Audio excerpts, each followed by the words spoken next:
He sings God's praises and every day visits the temple.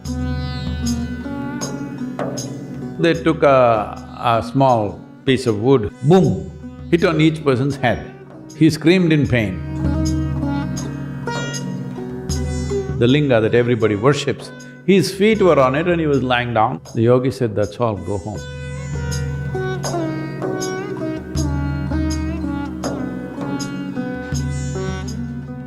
There was a great sage, a well-known even today, hugely celebrated sage whose name was Namdev, who came from the present state of Maharashtra. He was a devotee of Vithoba or Vitthala.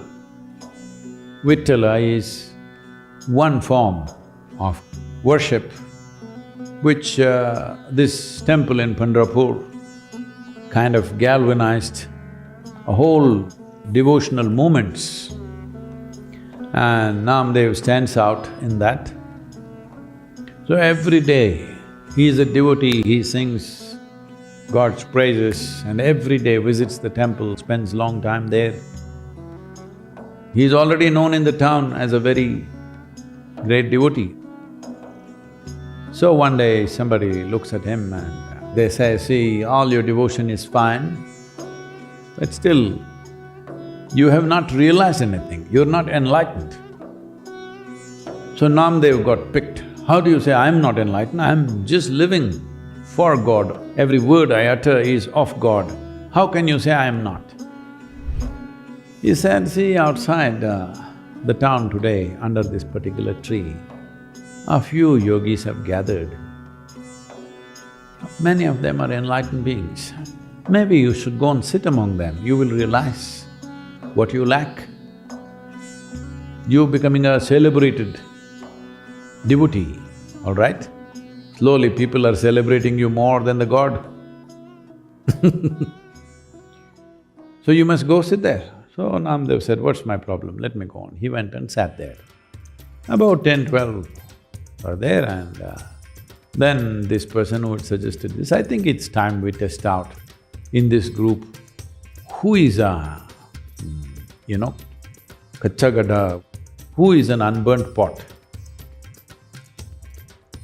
How do you find out who is an unburnt pot among these 12, 13 people who are sitting there?"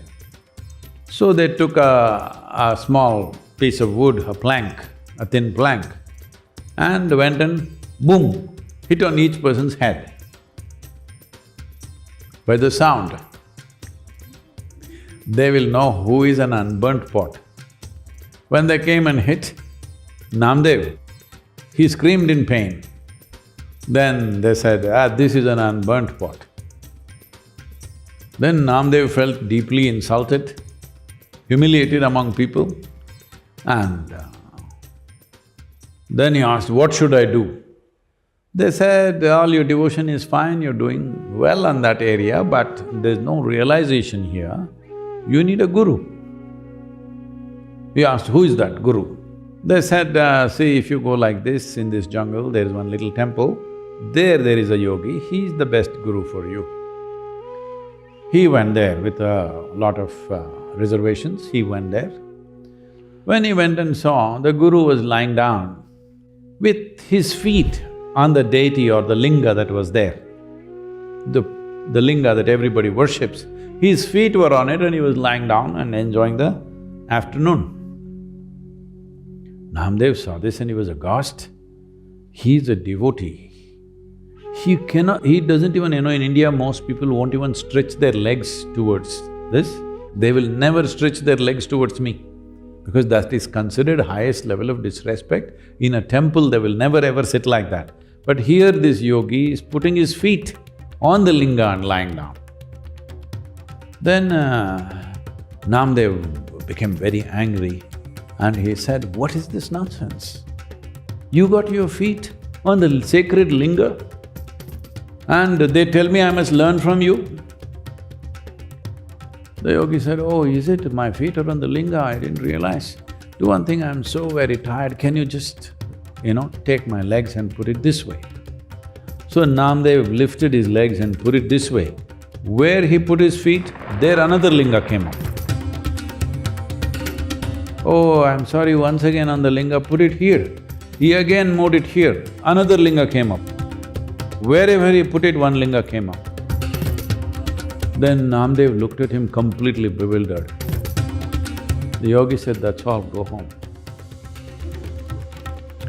And then Namdev went home and he never went to the temple.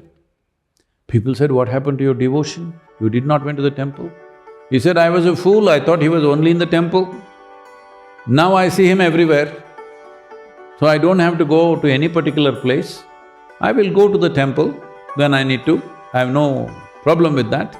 But for me, wherever I look, he is there right now. This is what consecration means. Living in a consecrated space means that wherever you look, whatever you touch, should feel like divine. To create such a space at home, here as a thing, because when we create here, some of you will just smell it and go. It's good, it's a very good smell. You will just smell it.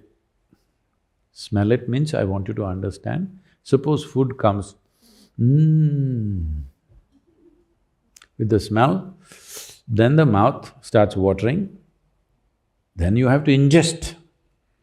If we just show you the nice smell of the food and take it away, there's no nourishment. There's pleasure, but no nourishment. Then some will eat once in a way. So once in a way, partake in what we refer to as sacred or divine, essentially intensified life, core life. Or you soak in it, these are the choices.